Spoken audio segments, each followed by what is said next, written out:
Welcome to the Costello Coaching Podcast, where we talk about developing the human within the athlete. My vision is to enhance people's performance in all aspects of their lives. I hope you enjoy. And we're back with the Costello Coaching Podcast. I'm Tommy Costello with a dear friend, Dr. Stephen Freuh. Dr. Freuh is 85 years old, double PhD in Theology and Psychology. I do my own inner work with Dr. Freuh, so it's very special for me to have him on the podcast. We're going to be taking part in an 8-part series where we dive into the deep dynamics of the inner world and what the inner being means. Stephen has lived an absolutely full life, coming from New Jersey, left home at 12 years old, 13 years old, and went on to go run track and field in college, high school. College, high school. He was a track athlete, and he then went on to work in ministry and got his PhD in theology, and then shifted over to the field of psychology, and has served every type of population, from marriage counseling to relationship building to high-performing CEOs with companies over $500 million. And he is a person that is a fountain of knowledge. And I'm so happy and fortunate that I get to share his life experience, his knowledge, and his wisdom with you, because it truly is special to me. And before I let him get on the mic, I want to let you know that today we're going to be speaking to a very specific demographic, and one that is really important to my heart because it's the population that I specifically serve. But it's because I believe that the age group from 15 to 25, that 10-year window in your life, can really dictate what 25 to 50 looks like, and then from 50 to 75. And those 10 years can almost put you on a path for what your next 50 look like. And so there's so much change that happens there. And Stephen has excellent knowledge on how change impacts our life. So without further ado, Dr. Stephen Freuh. Thank you, Tommy. It's a critical thing to think about change impacting our lives, but we impact the change as well. It's a two-way street. So what we're made of, I think, we're made of to evolve, to become the psychologist Jung in Switzerland said years ago, what we're meant to do is to be the individuals we were born to be. I give men I work with an acorn and tell them that this acorn is meant to be an oak tree. And if you take that acorn and carry it around in your pocket, you'll remember that you're meant to be the oak tree, and you're a unique oak tree. No two oak trees are alike. So here's the thing. You start out in life and everybody loves you to death. Everybody thinks you're just the sweetest, cutest, brightest, everything. And you're learning all the time. You're learning. You learn how to walk. You learn how to talk. You learn how to eat. There's all kinds of learning. It's profound if you think about it. But within that learning, you're also creating patterns. You learn how to walk a certain way. You're not aware of it, but you do. You learn how to talk a certain way. You learn what not to say. You learn what not to think because you have parents and you have teachers and you have friends and you have all kinds of stuff. So you're learning. It's a learning, heavily invested learning time of your life, those first 15 years. Somewhere around 13, 14, 15, 16, guess what happens? You start to enter the era of critical thinking. For the first time in your life, you're saying, I don't agree with that. Whatever. No, I think you're wrong. You start to identify who you are, not who you were in the context of your family or your school friends or whoever.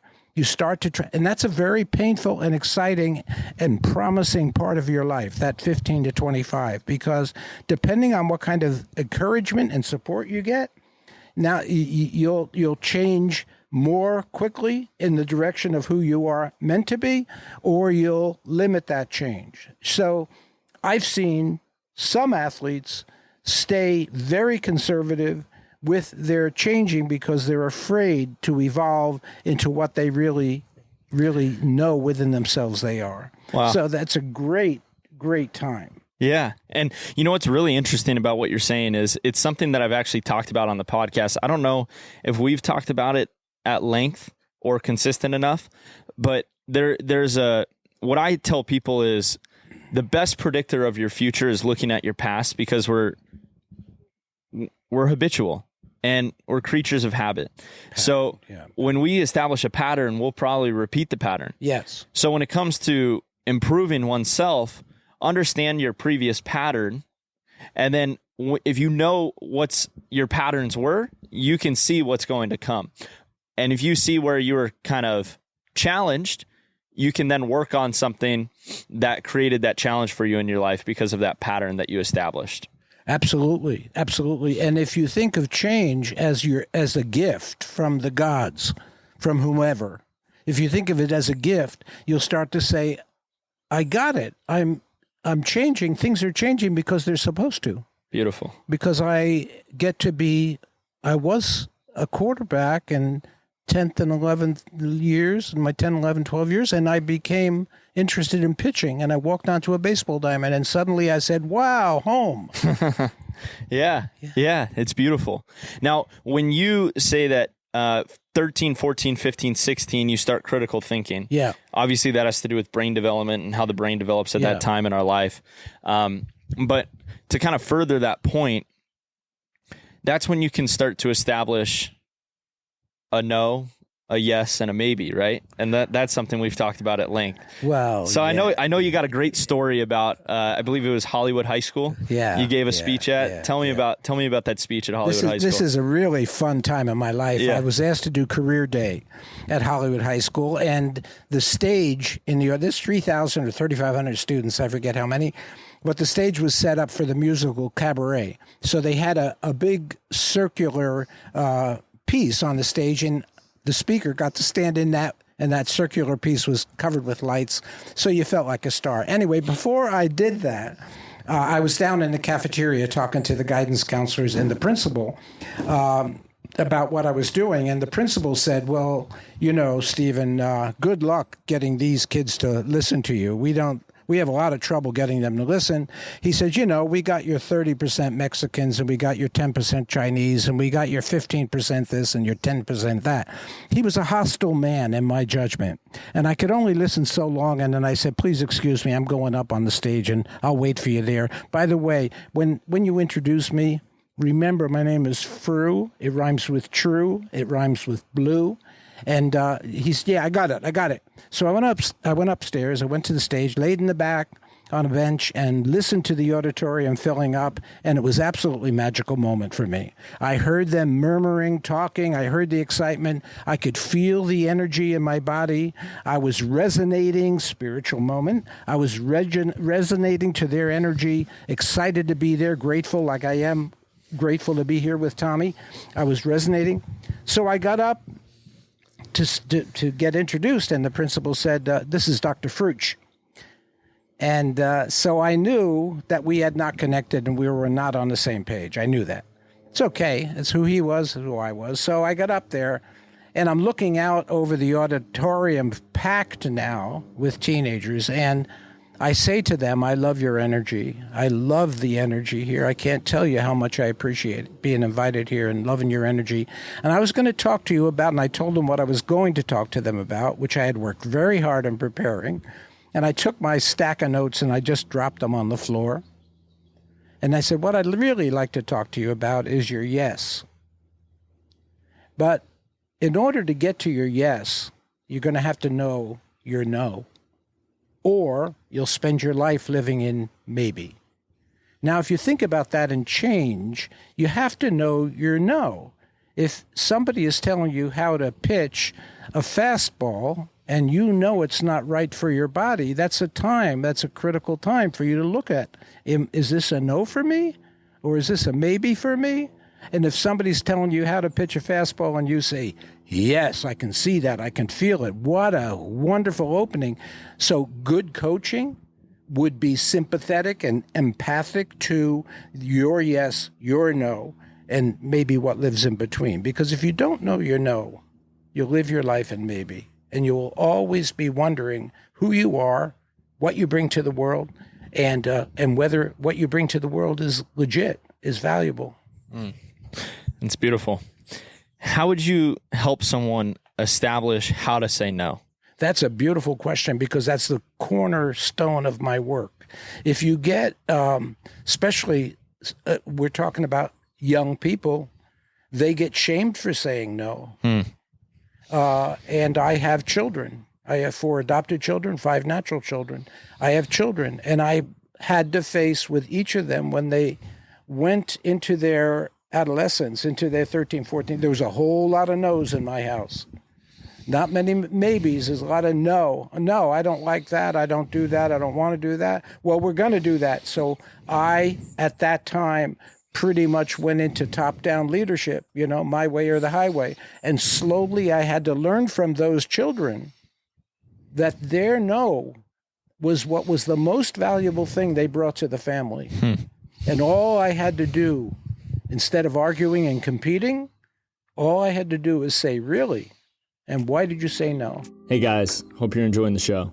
Only way this podcast grows is if it's shared. So please share it with your friends, family, or anyone you feel like it can help enhance their performance in their life. A little karma goes a long way. Let's get back to the show. What's really funny is that when I work with an athlete, there's 2 types when it comes to this yes, no, and maybe concept. There's 2 types. There's the yes, sir, go get it attitude, hardworking, super disciplined, going to get the job done. And you love that. You smile and you just think that kid is beautiful. That's amazing. Then you have the stubborn one who's a no and challenges you and questions you. And it doesn't have to be rude, but you can just feel the energy that they're really challenging your thought process and your concept. And that's beautiful too. You love that. Yeah. And the person that is the tough one to coach is the maybe. Yes. The maybe is the one who is wondering if they should be there, or wondering, are they meant to do this, or wondering if they're bad or good, and judging themselves that way. So the tough person to coach, in my opinion, is the maybe. The yes, sir, you're going to give them direction, and they'll take the coaching and run with the coaching. The person who challenges you is good because they're not partaking in passive compliance, something that we've spoken about, and we'll get to further length at another time. But the maybe is really difficult to work with because they have to convince themselves first. And as a coach, I don't want to be in the position of trying to convince someone to do something in a certain way. I want to be there to facilitate either the conversation, the exercise, the technique, and coach them in that way. So I know you've run across many different types of people, but the hardest person to coach is the person that's not willing to change. Well, I would say 2 things. The first person you mentioned, the yes, sir, I'm always concerned about yes, sir. I know. Because what it means a lot of times is you don't give yourself time to reflect on your own maybe. You don't give your time. It's not that maybe is an evil thing, but it's a little bit of space there for reflection. How do you create space? Do you take a breath? What do you do to create space there? That's very, very good. You need people around you trust so that you can talk out your maybe with people you trust who. And is that an inner feeling that someone gets? Someone saying something to you and you have that gut feeling and you feel like, I don't know if that's right. If that comes up, is that what we're talking about? Well, in a future podcast, what we're going to do is we're going to talk about 3 brains. The CEO brain, the head brain, the heart brain, and the gut brain, and how those brains work with yes, no, and maybe. It's a really interesting conversation. Yeah. So, yes, no, and maybe have to do with change, but then what you do with change has to do with the 3 heads. Well, yeah. And if you look at, for example, the third one, the passive compliant one, the maybe one, I did a consultation at a company that went from 40 million to 240 million in about 3.5 years. I didn't take responsibility for that. Don't misunderstand me, but they did, and I was happy to be part of it. And one of the things, on the very first week I was there, I had the whole leadership team in one room, and on the whiteboard, I wrote the 2 most. Do you know what the 2 most dangerous words to a successful company are? And everybody gave me these ideas and stuff like that. I made them up. It's not like out of a book or something. But I let them do their thing. And then I wrote on the board, passive compliance. Ah, beautiful. Because I knew from the CEO that the team wasn't honest with each other. And they did a lot of bitching in the men's room and stuff, but they didn't really face what was the real differences they had. And he said, we're never going to get anywhere with this team if they don't learn how to be open and honest with each other. So open and honest with each other is one of the cures for maybe.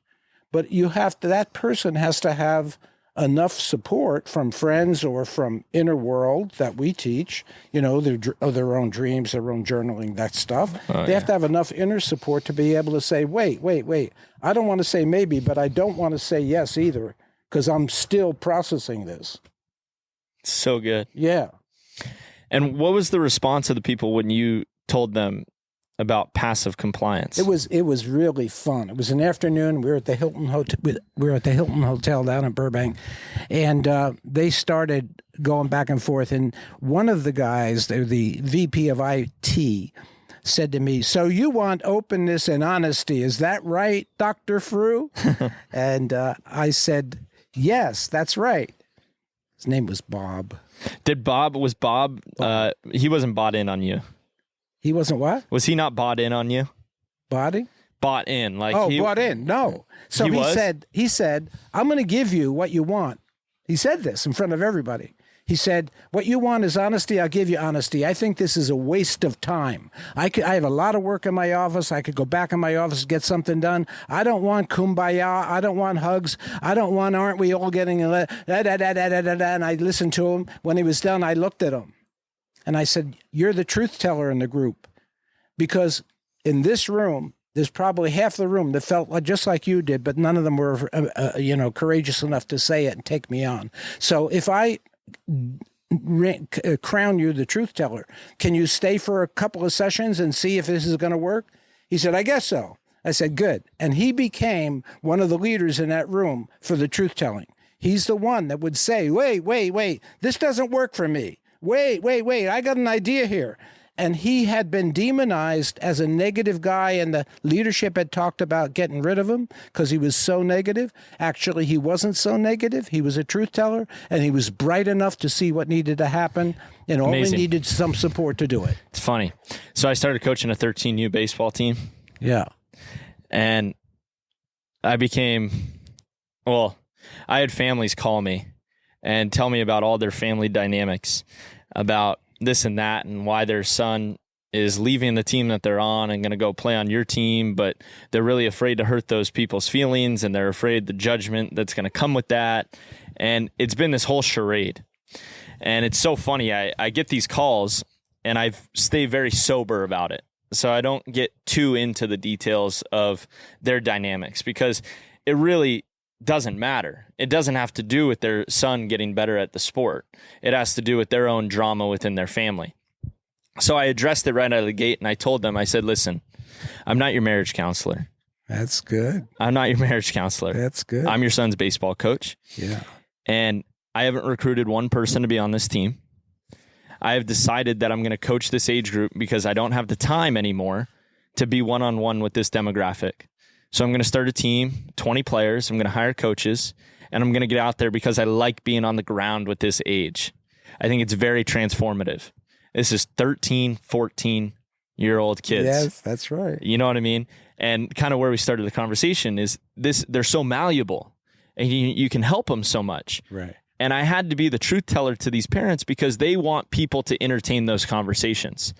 And your story of Bob, the IT guy, he didn't want to have those conversations. He just wanted to say it how it was. Right. Now, here's the challenge about telling the truth. Sometimes you got to say it with some grace. And the people that end up getting fired for being the truth teller are thought of as the negative ones. Yes. Because of how they say it. So sometimes it's not what you say, it's how you say it. Yes, but also the people they're telling the truth to are afraid of the truth. Yep. So they might get fired not because of their delivery. They may get fired because it's like the teenager in the family. He says, Dad, that doesn't work for me. And the father says, don't talk to your father that way. Yeah. It's that suppression. You have to watch out for that in change. So what do you do with that suppression? If you're the one being suppressed, what do you do with it? Well, it depends whether you have a tribe, whether you have, people to talk to, whether you have support. Because if I'm talking to the 15-year-old, and I have many times, the 15-year-old whose father's a suppressor, his father's threatened by him, then I got to get the father in my office too. And I got to say, your son is an amazing human being, and he's got a lot of ideas and a lot of energy, and I think that it frightens you. Yeah. And if you could open to that a little bit and see this young, very virile young man, and he's full of stuff, and he's full of life, and he's full of ideas, and he's joyful, and this guy could run the country tomorrow morning. He's that guy.